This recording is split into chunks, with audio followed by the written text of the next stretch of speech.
Where is Brian? Please repeat after me.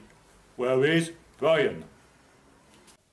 Brian is in the living room.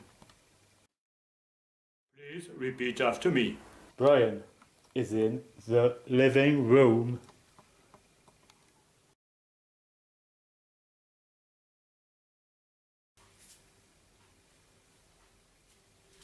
My friend Brian, do you want a cigarette?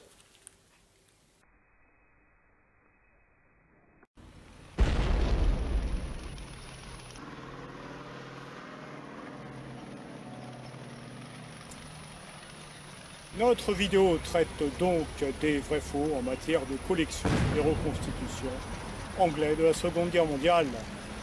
Alors pourquoi cette introduction? Je vais vous en faire l'exégèse.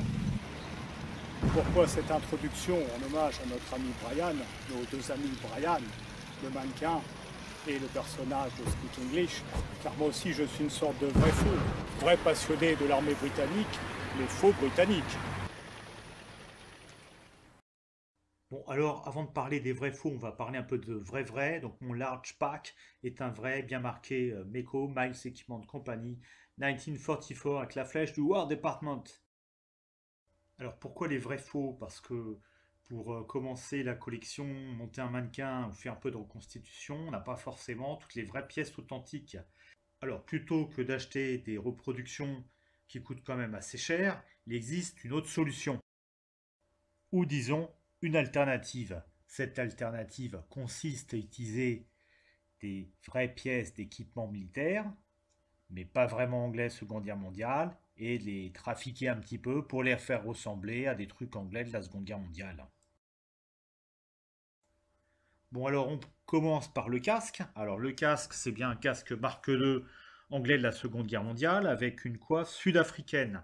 Il fait partie des stocks qui avaient été rachetés par l'armée israélienne et utilisés à l'époque de la guerre des 6 jours et repeint en blanc.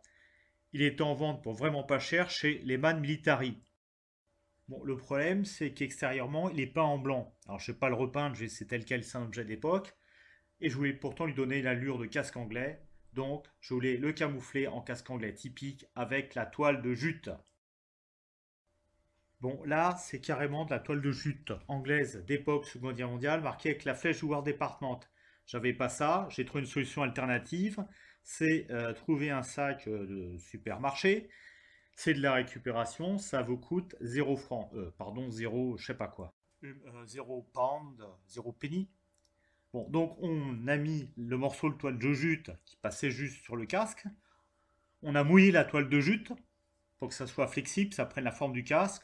On a resserré le filet authentique dessus et on a ajouté les petits morceaux de toile de jute de couleur pour donner l'aspect so british. Les morceaux de toile de jute aussi sont mouillés et tortillés un peu dans tous les sens pour que ça passe. Alors voyons maintenant le battle dress. Il est très joli ce battle dress, mais il y a un problème, on ne sait pas si c'est un pattern 37 ou un pattern 40. Pattern 37 ou pattern 40. Alors les poches à soufflet, ça fait penser à un pattern 37. Le problème c'est qu'il y a les boutons apparents comme sur le pattern 40, mais le pattern 40 n'a pas de soufflet sur les poches. L'explication, c'est que ce n'est pas un battle dress anglais, mais un blouson de battle dress luxembourgeois d'après-guerre. Un modèle mixte. En fait, il suffira de cacher les boutons des poches pour le faire ressembler à un pattern 37 anglais. Oh, le joli Shoulder Title et Insignia Division.